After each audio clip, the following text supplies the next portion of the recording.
for Nickelodeon, and that really to me would indicate it's time for Nickelodeon to go home. Until Nickelodeon start putting out stars like Olivia Holt and Dove Cameron, then I'll believe that Nickelodeon actually has a chance. Here's the thing about stars like Miranda Cosgrove and Victoria Justice. They are one in a million. They are absolutely drop-dead gorgeous. They are filled to the maximum of potentiality and talent.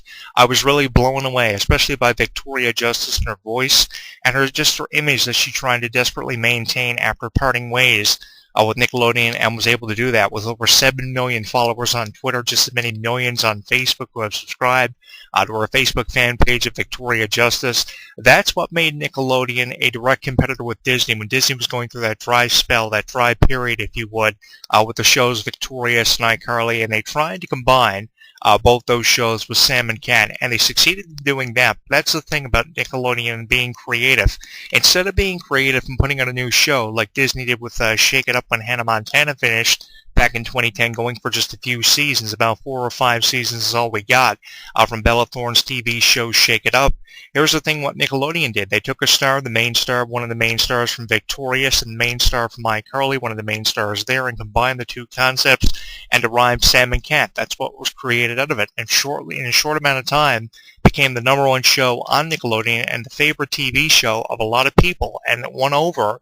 That's the interesting thing about this. If people like Ariana Grande and Jeanette McCurdy were still hanging on to their contracts with Nickelodeon, they would probably still be beating out Disney shows. It won over shows like Jessie on Disney Channel as the favorite TV show of 2014, so that really said a lot. And they go as far as to kill the show, and to me, killing off shows like iCarly, Victorious, Sam and Cat, that is the worst thing, absolutely, that you could have done in a time where Disney was really putting out creatively, because you had to have a show that was putting out just as creative as what Disney was.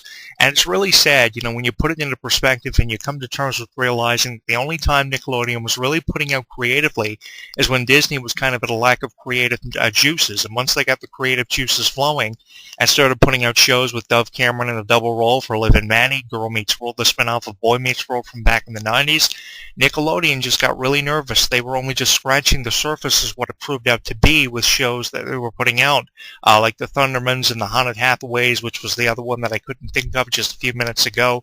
Amber Montana, to me, really had a lot of talent, and they screwed that up with the Haunted Hathaways going the direction that it did.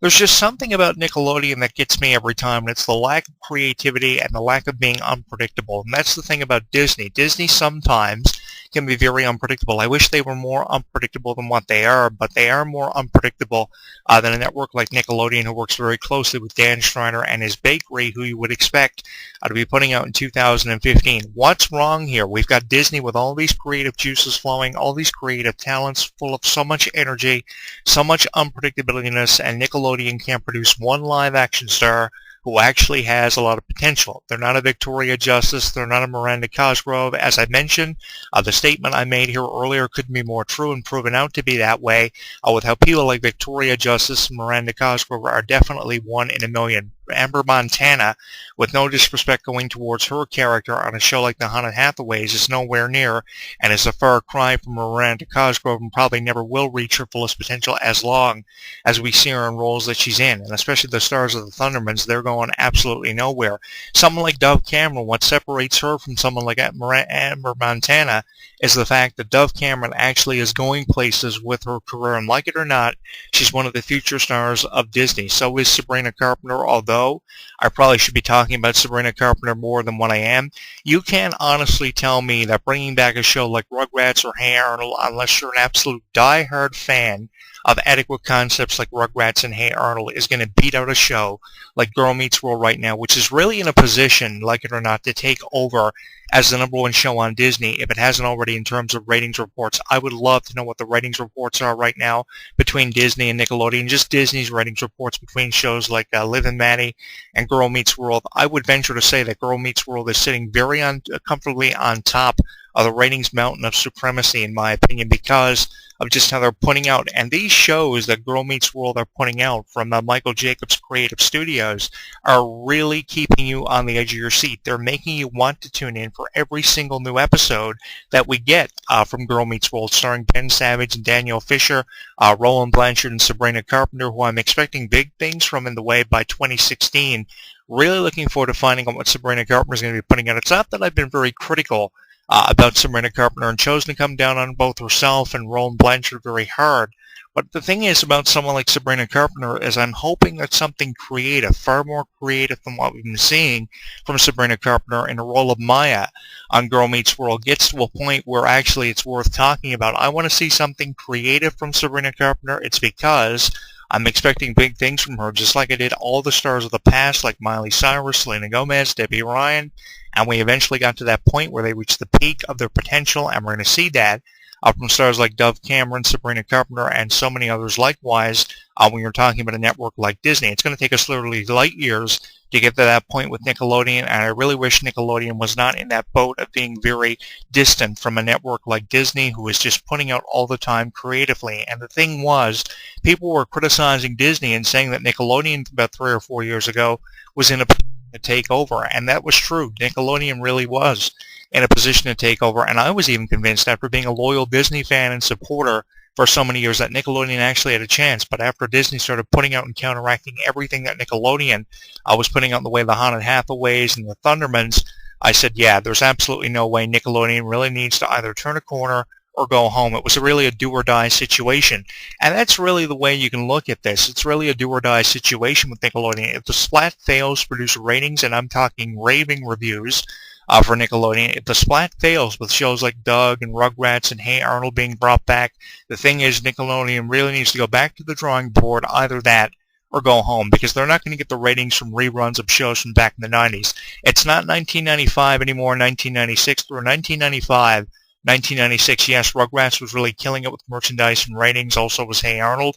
They were a part of a block of TV. Victorious and iCarly were doing it in the early thousands.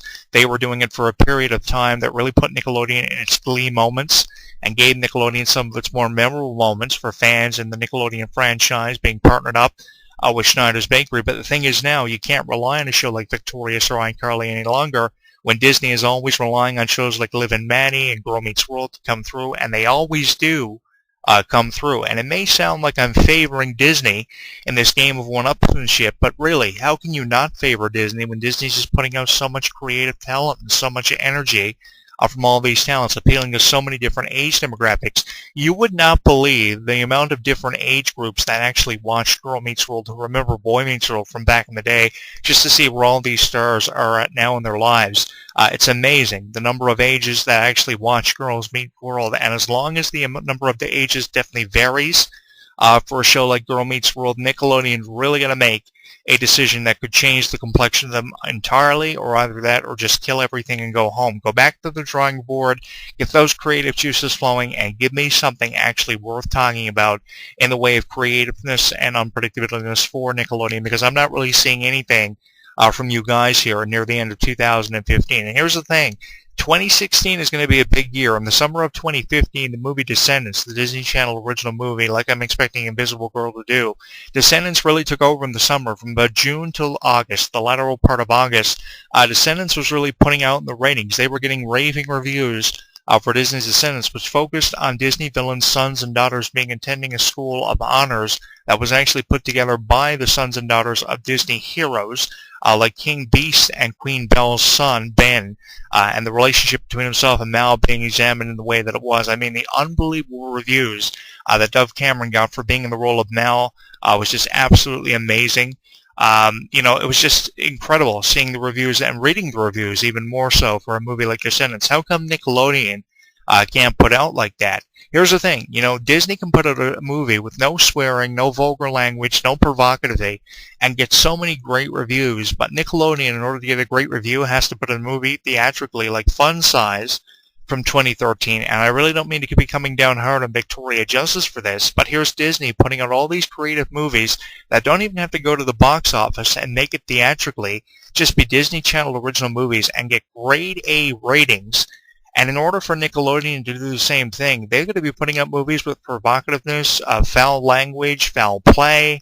I mean, it's ridiculous how far Nickelodeon has to go just to get the attention of all these people who are getting caught with attention all the time by Disney, getting taken up in all their adequate concepts in the minds of a lot of reviewers out there. But the thing is, these adequate concepts are really working for Disney, and as long as they keep going in the direction they're going right now with shows like Girl Meets World, stars like Sabrina Carpenter, I mean, there's so much promise that goes in with all this and ties in so significantly, you can't go without ignoring it, go without giving it acknowledgement for any much longer, because I really think that networks like Nickelodeon TV and just Nickelodeon as a corporation are just putting on shows like Rugrats and Hey Arnold just out of an act of desperation, because they know right now they're nowhere near being a direct competitor for Disney, and it's going to be a long time before they get back in the position they were in, thanks to shows like iCarly, Victorious, and the spin-off of all those, Sam and Cat, which definitely was headed in a very promising direction. But after killing the show after just a mere 35 episodes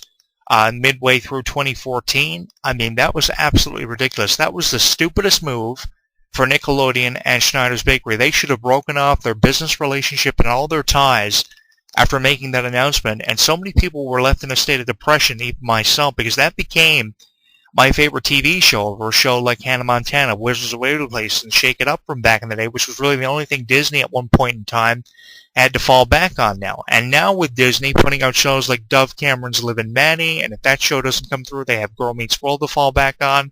If that one doesn't come through, they have I Didn't Do It with Olivia Holt to fall back on. Piper Curtis also in there as well.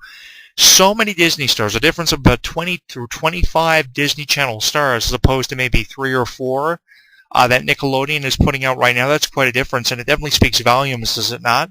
Am I wrong or am I right? I'd like to say I'm right with everything I've said and protested for when it comes to Disney in the way of the war with Nickelodeon for rating supremacy, because right now, if any company's in a position to take over, and probably has already taken over because of shows like I Didn't Do It, Liv and Maddie, and Girl Meets World, it's definitely Disney. You can't honestly tell me that a show like Rugrats from 25 years ago nearly is going to become a direct competitor with Girl Meets World and put Nickelodeon in a position to take over. You are dreaming if you think that. If you're drinking Nickelodeon's Kool-Aid right now, there definitely is something wrong with you. Leave it for me in the comments at Jonathan Clarke 22. By all means, let me know what you think of this decision, these throwback shows. Do you think it's going to do Nickelodeon an incredible amount of justice?